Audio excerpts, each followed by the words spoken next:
The final cut of Superman that we will be seeing in theaters in just right around the corner is set to be 1, very silly, 2, very funny, 3, unexpected.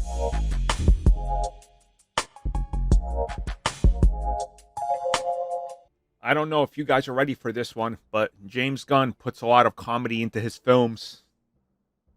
I know, earth-shattering revelations. All right, seriously though, some people are shocked by this, but then I looked at some of the people talking about this, and I don't think they've seen Guardians of the Galaxy, because 2 people I saw on TikTok talking about this said they've never seen a James Gunn film. Wild. They're talking about superhero stuff. Haven't seen literally one of the greatest comic book films of all time, Guardians 3. That's wild. Either way, though, yeah, let's talk about this. So, per new reports in regards to the screenings that happen of Superman, it's been described as very silly, very funny, and, well, all sorts of things that sound like that.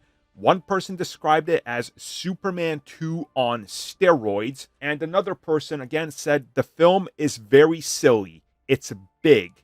It has a lot of big ideas, and it plays out in a very throwback way. Very Silver Age, very cartoonish.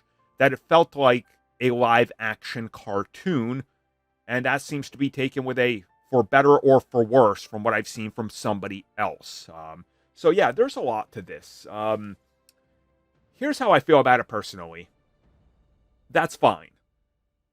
That's fine. Man of Steel and what Snyder did took Superman in such a serious direction and tone that people were put off by it. The next iteration of Superman, which came from the CW, with him appearing on Supergirl, then, of course, the crossovers, and then Superman and Lois, he starts off lighthearted, and then he gets a lot more serious by the time you get to Superman and Lois, and he's got a family. But they capture the essence of an older Clark Kent. They essentially do everything Zack Snyder thought he was going to do and fans think he did, Superman and Lois does.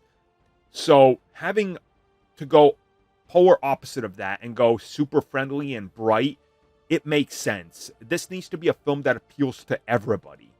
You can't shoehorn in dark themes and depressing Superman, expect everybody to get behind it. That's why the merchandise sales for Man of Steel and the DCEU version of Superman were so low.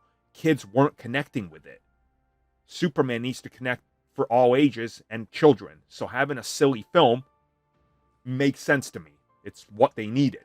Thank you for checking out that video, and thank you for your continued support. Feel free to like, share, subscribe, do whatever you will, and if you're so inclined and would like some additional content from us, which includes unfiltered content and bonus discussions, we do offer exclusively in our member section. We hope to see you there. So thank you for watching, and have a good one.